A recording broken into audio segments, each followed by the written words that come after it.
23 number सफ़ा है। हज के लिए तशरीफ ले जा रहे हैं, बहुत सारा काफिला साथ में है। बगदाद शरीफ से बाहर निकले तो काफिला जब आगे चलने लगा तो फरमाया कि काफिला रोका जाए। कुछ मकान झोंपड़े नजर आए बगदाद शरीफ के कुर्बो जवार में बाहर। फरमाया काफिला रोको। रोका। एक मुरीद को फरमाया यार यहाँ देखो जो सबसे गरीब है ना, ये मकान जो छोटे, ये दीवारें छोड़े यार, आप दीवारें छोड़ के आगे होके सीधे होके बैठे। आप कोई बीमार बंदा बैठ जाए दीवार के साथ, जवान बंदा कोई ना बैठे, होशियार होकर बैठे। आपने फरमाया पता करो यार यहाँ कोई गरीब आदमी है जो सबसे ज्यादा गरीब। तो पता किया, थोड़ी देर के बाद जी ये झोंपड़े वाला जो है ये बूढ़ा आदमी है कोई, दोनों मियाँ बीवी बहुत बूढ़े हैं और बहुत गरीब हैं, घास भूस का झोंपड़ा है तो बनाया हुआ है, तो वो इसमें रहते हैं दोनों। तो सरकार गौसे आजम ने काफिला रोका, सवारी से नीचे उतरे और तशरीफ ले गए। सलाम दुआ के बाद फरमाया बाबा जी हम हज के काफिले में हैं, हज के लिए जा रहे हैं, तो एक रात आपके झोंपड़े में गुजारना चाहते हैं। अब इतने हजारों का काफिला है, वो बाबे की कुटिया है थोड़ी सी घास फूस की बनी हुई। उसने कहा मेरी किस्मत, आप गौसे आजम सरकार, आप मेरे कुटिया में इस घास फूस के झोंपड़े में आप रात गुजारेंगे? फरमाया हाँ मैं अब्दुल कादर तेरे घास फूस के कुटिए झोंपड़े में रात गुजारूंगा, ये मेरा सारा काफिला भी यहीं रुकेगा। उसने कहा हुजूर ये झोंपड़ा है, ये देख लें, मैं बूढ़ा आदमी हूँ, मैं तो इतने की खिदमत तो नहीं कर सकता। फरमाया बाबा जी हमने आपसे कब कहा कि आप हमारा खाना पकाएं? हमने तो नहीं कहा, हमने तो सिर्फ इतनी इजाजत ली है कि आप यहाँ काफिला रोकें। उसने कहा जी बिस्मिल्लाह। शाम का खाना पकाना जब काफिले का, हाजियों का जो अपना इंतजाम था, तो फरमाया भाई इस बाबा जी को भी खाना दो, इनके अहलिया भी, अम्मा भी है इनके साथ, गालबन शायद एक बच्चा भी था कोई छोटा, तो फरमाया इनको खाना दिया जाए, उनको भी दिया।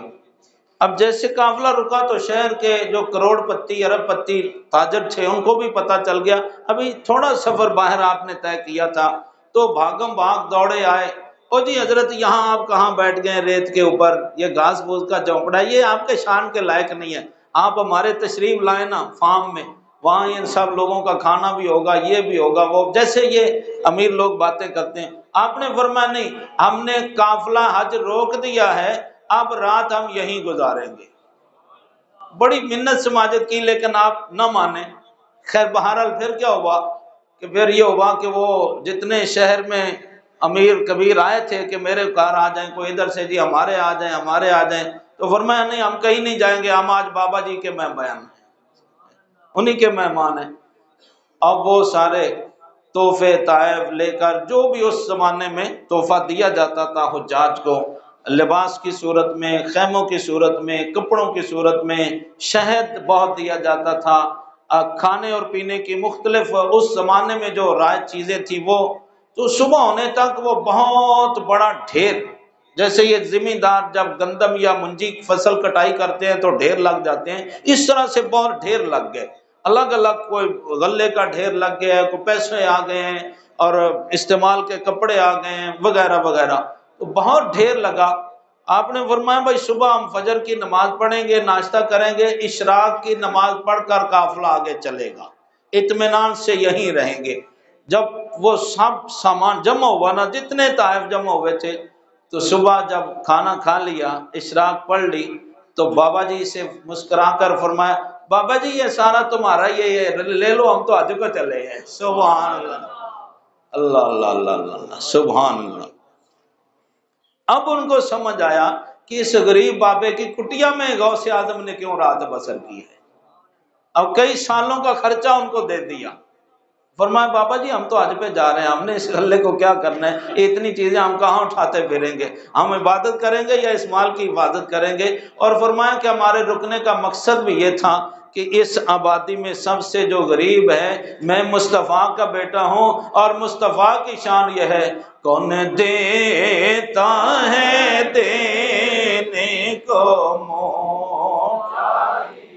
जिन्ना मजमा उन्नी आवाज आवे, कौन देता دینے کو منہ چاہیے، دینے والا ہے سچا ہمارا، دینے والا ہے سچا ہمارا۔ یہ ہے پیر، اس کو کہتے ہیں پیران پیر، یہ ہے رہبر شریعت، یہ ہے پیر طریقت، جو اس بابے پر یوں نظر رکھتا ہے کہ یہ بابا بہت، اسے کوئی بھیک بھی مانگنے سے بھی کوئی نہیں دے گا، تو میرے سرکار کے یہ لخت جگر سرکار غوث اعظم رضی اللہ تعالیٰ عنہ، ان پر وہی سخاوت کا سایہ ہے جو مصطفیٰ کے وجود سے سخاوت پھوٹ پھوٹ کے آتی ہے۔ اس لیے تو اعلیٰ حضرت نے فرمایا غم زدوں کو رضا مجدہ دیجے کہ ہے بے کسوں کا سہارا، بے کسوں کا، بے سہاروں کا، بے چاروں کا، بے یاروں کا، جن کا کوئی مددگار نہیں، آمنہ کا لال ان کی مدد فرماتا ہے۔ تو حضور غوث اعظم اسی پاک نبی کے لخت جگر ہے۔ اللہ اکبر۔ یہ مسلم شریف میں 2 نمبر جلد ہے، 345 نمبر صفحہ۔ یہ جو حضور غوث اعظم نے کیا ہے کام، یہ ایک نہیں ہے، میں نے صرف ایک آپ کو بتایا، اس طرح کے کئی کام ہیں۔ اس کی بنیاد کیا ہے؟ بہت طویل حدیث ہے، میں اس میں سے ایک جملہ پڑھ دیتا ہوں۔ 2 نمبر جلد ہے مسلم شریف میں، کریم آقا صلی اللہ علیہ وسلم فرماتے ہیں واللہ فی عون العبد ما کان العبد فی عون اخیہ۔ حضور فرماتے ہیں جب تک ایک مومن دوسرے کی مدد کرتا رہتا ہے، اللہ اس مدد کرنے والے کی مدد فرماتا رہتا ہے، اللہ اس کی مدد کرتا ہے۔ تو اب حضور غوث اعظم کا ہمہ وقت لنگر کیوں چلتا رہتا ہے؟ جی یہ جو 11ویں شریف کا ختم آپ دلاتے ہیں، تو یہ روزانہ کا جو لنگر چلتا ہے وہ، اور پھر جب چاند کی 10 تاریخ اور 11ویں رات ہوتی ہے تو اس دن خصوصی لنگر ہر مہینے میں پکایا جاتا ہے، اور ہر امیر و غریب کو کھلایا جاتا ہے۔ مسافر آتے ہیں، طالب علم آتے ہیں، درویش آتے ہیں، امیر و غریب، فقیر، مسافر سب آتے ہیں، کھاتے ہیں۔ جی تو 11 تاریخ ہوتی تھی، اس لیے 11ویں شریف مشہور ہو گیا۔ اب لوگ اس پر شرک اور کفر کا فتویٰ بدعت کا دینے لگے۔ تو میں کہتا ہوں کہ سرکار غوث اعظم یہ ہمہ وقت لنگر چلتا رہتا ہے، اس لیے کہ اس حدیث کے پیش نظر میرے غوث کا ویسے بھی معنی ہے مدد کرنے والا، یہ اس کا مادہ ہے، غوث، غیث، غیاث، جی اس کا معنی ہے مددگار۔ اللہ اکبر۔ تو وہ ہمیشہ غریبوں کی اس طرح مدد کرتے رہتے ہیں، وہ غریبوں کی مدد کرتے رہتے ہیں، اللہ تعالیٰ ان کی مدد فرماتا رہتا ہے۔ اللہ اکبر۔ اور یہی کتاب یہ ان کی سخاوت ہے۔ میں ان کے سرکار سیدنا غوث اعظم رضی اللہ تعالیٰ عنہ کے علمی مقام اور جو بزرگان ان سے جو پہلے کے بزرگ ہیں ان کے ساتھ ان کا تعلق کیا تھا، یہ واقعہ شاید آپ پہلے دن سنیں گے، میرا خیال ہے کہ شاید آپ نے نہیں سنا۔